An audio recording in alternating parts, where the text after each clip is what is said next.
ਤਾਂ ਉਧਰ NEET paper leak ਮਾਮਲੇ ਨੂੰ ਲੈ ਕੇ ਸ਼ੁਰੂ ਹੋਏ ਵਿਰੋਧ ਪ੍ਰਦਰਸ਼ਨ ਅਤੇ ਫਿਰ ਲੰਘੇ ਸੋਮਵਾਰ ਨੂੰ ਪ੍ਰਦਰਸ਼ਨਕਾਰੀ ਵਿਦਿਆਰਥੀਆਂ ਉੱਤੇ ਹੋਈ ਪੁਲਿਸ ਕਾਰਵਾਈ ਨੇ ਦੇਸ਼ ਦੀ ਰਾਜਨੀਤੀ 'ਚ ਉਬਾਲ ਲਿਆ ਦਿੱਤਾ ਹੈ ਅਤੇ ਹੁਣ ਰਾਹੁਲ ਗਾਂਧੀ ਦੀ ਦਲੀਲ ਹੈ ਕਿ 10 ਸਾਲਾਂ 'ਚ 152 ਪੇਪਰ ਲੀਕ ਹੋਏ ਨੇ। ਇਹੀ ਨਹੀਂ, ਰਾਹੁਲ ਗਾਂਧੀ ਨੇ ਕੇਂਦਰ ਸਾਹਮਣੇ 3 ਅਹਿਮ ਮੰਗਾਂ ਰੱਖੀਆਂ ਨੇ, ਜਿਨ੍ਹਾਂ 'ਚ ਸਭ ਤੋਂ ਪਹਿਲਾਂ ਸਿੱਖਿਆ ਮੰਤਰੀ ਦਾ ਅਸਤੀਫਾ, दूजा पीएम मोदी माफी मंगन ये शामिल है। जो हमारा एजुकेशन सिस्टम है कि 152 पेपर लीक हुए हैं पिछले 10 साल में। सच्चाई वाली क्योंकि ये 300 भी हो सकता है, क्योंकि बहुत सारी बार पेपर लीक हो गया किसी को पता नहीं लगा होगा, वो भी हो सकता है। बट जो हमें मालूम है 152 152 40 लाख रुपए जिनके पास है, 50 लाख रुपए जिनके पास है, वो पेपर खरीद सकते हैं।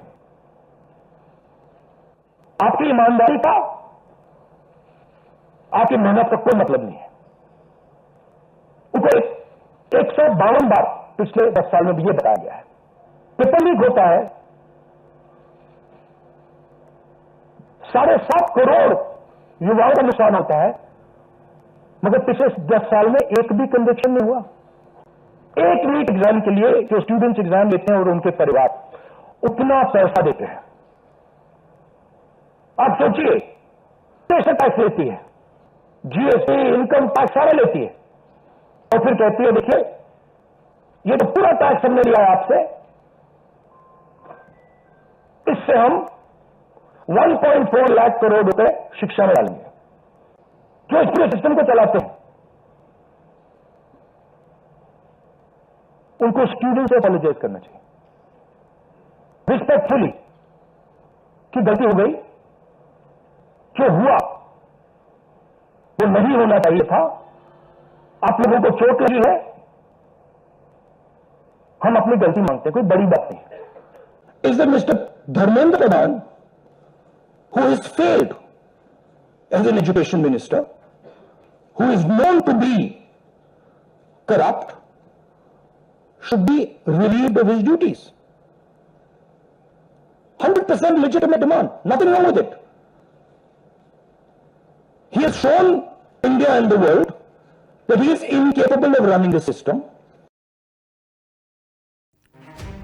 ਤਾਂ ਉਧਰ ਨੀਟ ਪੇਪਰ ਲੀਕ ਮਾਮਲੇ ਨੂੰ ਲੈ ਕੇ ਸ਼ੁਰੂ ਹੋਏ ਵਿਰੋਧ ਪ੍ਰਦਰਸ਼ਨ ਅਤੇ ਫਿਰ ਲੰਘੇ ਸੋਮਵਾਰ ਨੂੰ ਪ੍ਰਦਰਸ਼ਨਕਾਰੀ ਵਿਦਿਆਰਥੀਆਂ ਉੱਤੇ ਹੋਈ ਪੁਲਿਸ ਕਾਰਵਾਈ ਨੇ ਦੇਸ਼ ਦੀ ਰਾਜਨੀਤੀ 'ਚ ਉਬਾਲ ਲਿਆ ਦਿੱਤਾ ਹੈ ਅਤੇ ਹੁਣ ਰਾਹੁਲ ਗਾਂਧੀ ਦੀ ਦਲੀਲ ਹੈ ਕਿ 10 ਸਾਲਾਂ 'ਚ 152 ਪੇਪਰ ਲੀਕ ਹੋਏ ਨੇ। ਇਹੀ ਨਹੀਂ, ਰਾਹੁਲ ਗਾਂਧੀ ਨੇ ਕੇਂਦਰ ਸਾਹਮਣੇ 3 ਅਹਿਮ ਮੰਗਾਂ ਰੱਖੀਆਂ ਨੇ, ਜਿਨ੍ਹਾਂ 'ਚ ਸਭ ਤੋਂ ਪਹਿਲਾਂ ਸਿੱਖਿਆ ਮੰਤਰੀ ਦਾ ਅਸਤੀਫਾ, ਦੂਜਾ ਪੀਐਮ ਮੋਦੀ ਮਾਫੀ ਮੰਗਣ ਇਹ ਸ਼ਾਮਿਲ ਹੈ। जो हमारा एजुकेशन सिस्टम है कि 152 पेपर लीक हुए हैं पिछले 10 साल में। सच्चाई वाली क्योंकि ये 300 भी हो सकता है, क्योंकि बहुत सारी बार पेपर लीक हो गया किसी को पता नहीं लगा होगा, वो भी हो सकता है। बट जो हमें मालूम है 152 152 40 लाख रुपए जिनके पास है, 50 लाख रुपए जिनके पास है, वो पेपर खरीद सकते हैं। आपकी ईमानदारी का, आपकी मेहनत का कोई मतलब नहीं है। ऊपर 152 बार पिछले 10 साल में भी यह बताया गया है। पेपर लीक होता है, 7.5 करोड़ युवाओं का नुकसान होता है, मगर पिछले 10 साल में एक भी कंजेक्शन नहीं हुआ। एक नीट एग्जाम के लिए जो स्टूडेंट्स एग्जाम लेते हैं और उनके परिवार उतना पैसा देते हैं। आप सोचिए, पैसा टैक्स लेती है, जीएसटी, इनकम टैक्स सारा लेती है, और फिर कहती है देखिए ये तो पूरा टैक्स हमने लिया है आपसे, इससे हम 1.4 लाख करोड़ रुपए शिक्षा में डालेंगे। जो इस पूरे सिस्टम को चलाते हैं उनको स्टूडेंट से अपॉलोजाइज करना चाहिए रिस्पेक्टफुली कि गलती हो गई, जो हुआ वो नहीं होना चाहिए था, आप लोगों को चोट लगी है, हम अपनी गलती मांगते हैं, कोई बड़ी बात नहीं। Is the mister Dharmendra Pradhan who is failed as an education minister, who is known to be corrupt, should be relieved of his duties. 100% legitimate demand. Nothing wrong with it.